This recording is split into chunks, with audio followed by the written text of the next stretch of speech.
अस्सलाम वालेकुम वरहमतुल्लाहि वबरकातुहू। I am naturopath Nida Sabir from Lahore और मैं आज हाजिर हुई हूँ एक नई वीडियो के साथ, एक नए टॉपिक के साथ। उम्मीद करती हूँ कि आप सब लोग खैरियत के साथ होंगे। तो आज का जो सा टॉपिक है बहुत बहुत बहुत अहम तरीन टॉपिक है, क्योंकि ये एक ऐसा बढ़ता हुआ प्रॉब्लम है जिसको अमूमन लोगों को फेस करना पड़ता है, जिसकी बहुत सारी वजूहात बन सकती हैं, जिनके अंदर हमारा अपने खानों के अंदर बेएतदाली, टाइम टेबल का सेट ना करना, नाकिस ग़िज़ाओं का इस्तेमाल, फास्ट फूड का खाना, इसके अलावा बेकरी आइटम्स का खाना और डिफरेंट टाइप की ऐसी चीज़ें हैं जो कि इसके रीज़न्स जो हैं वो बन सकती हैं। तो मैं आज आप लोगों के साथ जो वीडियो शेयर करूँगी वो है जी एच पाइलोरी के टॉपिक के ऊपर हम लोग बात करेंगे। एच पाइलोरी जो है ये क्यों होता है और पेशेंट को क्या क्या अलामात जो होती हैं इसके अंदर पेश आती हैं, हम इसको किस तरीके से क्योर कर सकते हैं। नॉर्मली जो है वो ये बोला जाता है कि एच पाइलोरी जी आपके मैदे के अंदर जो है वो ज़ख़म बन गए हैं और पेशेंट को बहुत ज़्यादा जो है वो डरा दिया जाता है, जबकि ऐसी बात नहीं होती है, बल्कि ये स्टेप बाय स्टेप जो होता है वो बढ़ता है। अगर आप वक्त के ऊपर किसी अच्छे माहिर तबीब से अपनी जो है वो डायग्नोजिंग करवाते हैं और अपना बर वक्त इलाज शुरू कर लेते हैं, तो आप बहुत से ऐसे टेस्टों से भी, जिनकी यानी डॉक्टर हजरात जो कि तशख़ीस के लिए आपको महंगे तरीन टेस्टों के ऊपर ही लगाएंगे और उसके लिए जो है वो आपको जी मैदे की बहुत महंगी तरीन टेस्ट करवाने पड़ेंगे और उसके बाद ना सिर्फ महंगे तरीन होंगे बल्कि आपको बहुत ज़्यादा तकलीफ दे मराहिल से भी गुजरना पड़ेगा। तो अगर आप भी इन अलामात में से कुछ अलामात को जो है वो फेस कर रहे हैं और आपके अंदर ये अलामात पाई जाती हैं, तो किसी माहिर तबीब से अपनी ज़रूर डायग्नोजिंग करवाइए, बर वक्त इलाज कीजिए, ताकि इन फ्यूचर जो है वो आप क्रॉनिक किस्म की कंडीशन से जो है वो बच सकें। एच पाइलोरी जो है वो क्या होता है? एच पाइलोरी जो है वो बेसिकली एक बैक्टीरियल इन्फेक्शन है। ये एक बैक्टीरिया है जिसका नाम जो है वो हेलिकोबैक्टर पाइलोरी है। ये इस इन्फेक्शन का नेम है और ये बेसिकली जो है वो हमारे स्टमक के ऊपर जो है वो असरअंदाज होता है, हमारे मैदे के अंदर ही जो है वो ये अपनी जाए पनाह बनाता है और फिर इसकी तमाम तर कॉम्प्लिकेशंस जो सी होती हैं वो पेशेंट को फेस करनी पड़ती हैं। ठीक है जी। अब ये जो है वो करता क्या है, ये हमारे मैदे का जितना भी निज़ाम है, हमारे जितने भी हाजमे के प्रॉब्लम्स हैं, इन तमाम से रिलेटेड प्रॉब्लम्स जो है ये इनको पैदा करना शुरू कर देता है। ठीक है, जिसके अंदर अब स्टार्ट के अंदर तो कंडीशंस जो होती हैं वो इतनी ज़्यादा क्रिटिकल नहीं होती हैं, ना ही कोई ज़ख़म वगैरह वाली कंडीशन होती है अगर आप इसका बर वक्त इलाज कर लेते हैं।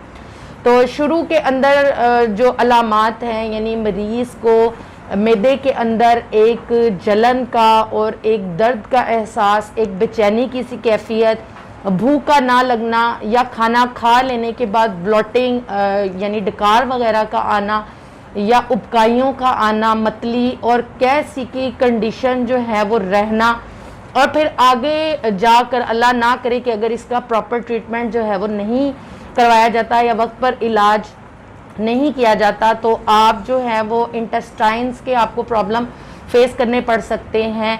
आप जो है वो मैदे के मुस्तकिल मरीज़ बन सकते हैं। उसके अंदर आप जो है पेप्टिक अल्सर की तरफ जो है ये कंडीशन जा सकती है और उसके साथ साथ जो है वो अल्लाह ना करे फिर वो मैदे में ज़ख़म और फिर जाकर वो जो कैंसर तक की सिचुएशन सामने आती है।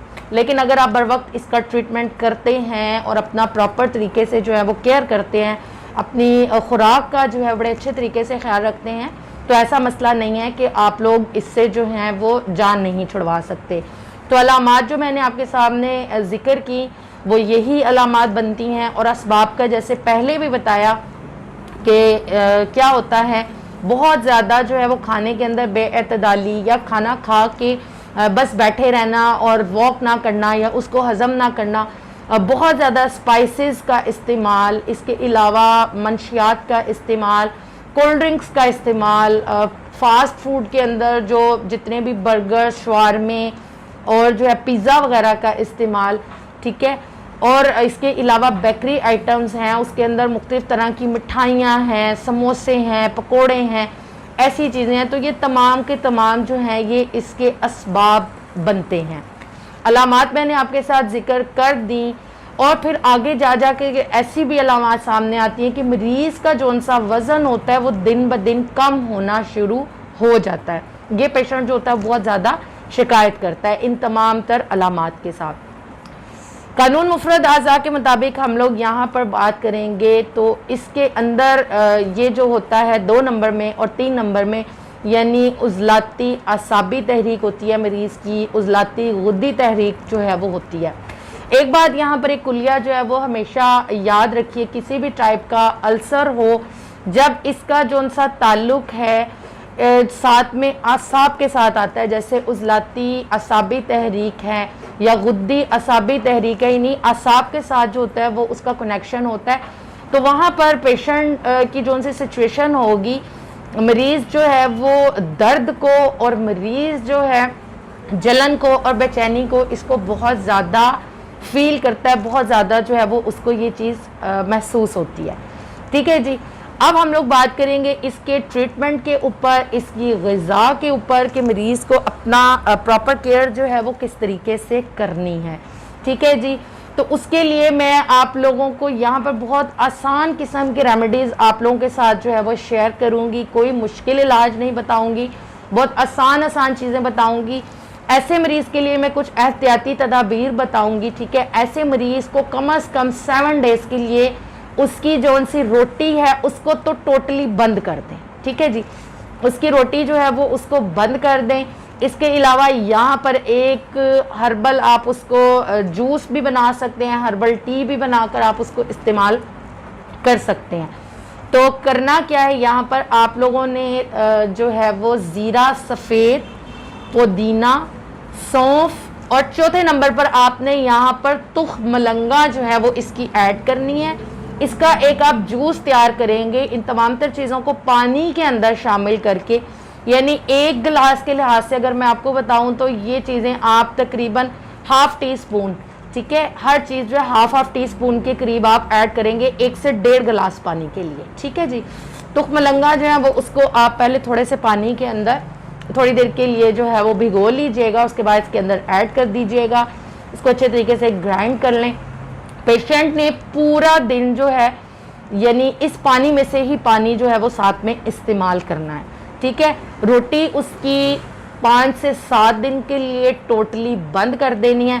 खाने की रूटीन उसकी बड़ी अच्छे तरीके से सेट करनी है और 7 बजे के बाद याद रखिए उसने खाने में कोई चीज़ नहीं खानी, यानी रात का खाना हर सूरत उसने रात 7 बजे खा लेना है। उसके बाद उसने खाने में कोई चीज़ भी नहीं खानी। उसके बाद बस वो अपनी वॉक करे और जब तक वो जाग रहा है उसने खाने में कुछ भी नहीं लेना। ठीक है जी। अच्छा, साथ में जो से मज़ीद यहाँ पर मैं आप लोगों को नुस्खा जात बताऊँगी तो बहुत आसान सा नुस्खा है।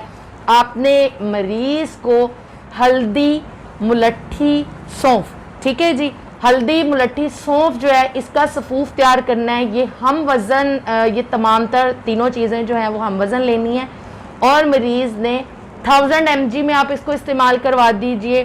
½ टी स्पून से थोड़ा ज़्यादा बनेगा। सुबह, दोपहर, शाम 3 खुराकें इसकी इस्तेमाल करवानी है। इसके साथ में जो है वो आप लोगों ने मरीज़ को पुदीना, अजवाइन और गंधक, ठीक है जी, ये वाला नुस्खा इसका इस्तेमाल करवाना है। ये मेरी डिफरेंट आपको मज़ीद लेक्चर्स के अंदर भी इसकी पूरी रेमेडी जो है वो मिल जाएगी और मैं नीचे डिस्क्रिप्शन बॉक्स में भी आप लोगों के साथ शेयर कर देती हूँ। ठीक है जी।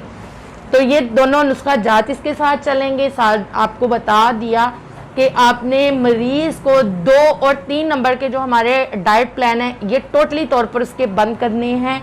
बाकी 4, 5, 6 में से वो इस्तेमाल कर सकता है और बाकी जिन चीज़ों से परहेज़ बताया उनसे परहेज़ करें। रोटी को बंद कर दे, 7 बजे के बाद कोई खाना ना खाए और जो ड्रिंक मैंने बताया उसको इस्तेमाल करें।